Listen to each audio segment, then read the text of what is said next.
Ma'am, जेन alpha के हाथ में आईपैड तो बहुत पहले से है, तो उन्हें ऐसा क्या सीखना चाहिए जो स्क्रीन नहीं सिखा सकती? Right. So they have to learn three things. First, the art of boredom, deep presence and tactile empathy. क्यों बहुत जरूरी है? क्योंकि स्क्रीन से उन्हें जो डोपामीन रश मिलता है या फिर जो इंफॉर्मेशन मिलती है वो कहीं भी रेगुलेटेड नहीं है। जितनी इंफॉर्मेशन वो ऑनलाइन देखते हैं या जितनी भी इंफॉर्मेशन उनके पास अवेलेबल है वो सिर्फ अब्सॉर्ब कर लेते हैं। सो नाउ जेनजी को हमें बेसिकली सिखाना है कि बॉर्डम एक सुपर पावर है। कैसे अपनी ही थॉट्स के साथ आप बैठ सकते हैं, उस पे आप रेट्रोस्पेक्ट कर सकते हैं, उनसे आप नई चीजें कैसे बना सकते हैं।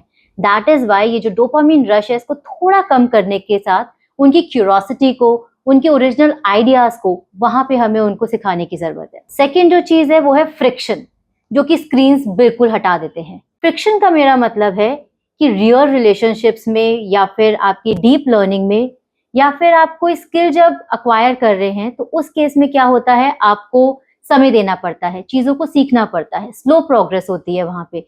लेकिन इन रील्स के या फिर इन इंटरनेट के जमाने में उनके पास स्नैप ऑफ द फिंगर के साथ उनके पास सारी इंफॉर्मेशन अवेलेबल है, जो कहीं ना कहीं हमें थोड़ा कंट्रोल करना पड़ेगा। That's why they need to learn it. And तीसरा, सोमैटिक एम्पैथी, यानी जब वो रूम में वॉक इन करते हैं कम से कम उस रूम को रीड करना आना चाहिए कि वहां पे किस टाइप के लोग हैं, कैसी बातें चल रही हैं। They can not be unfiltered there also.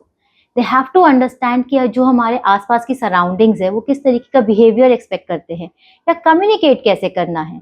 आप सिर्फ अपनी बात कह जाओ बिना दूसरे की फीलिंग समझे, that is not possible. Right ma'am. अगर ये चीज आपको पसंद आती है, अगर आपको लगता है कि इसके अंदर और कुछ और भी ऐड ऑन होना चाहिए था, तो आप कमेंट में जरूर बता सकते हैं।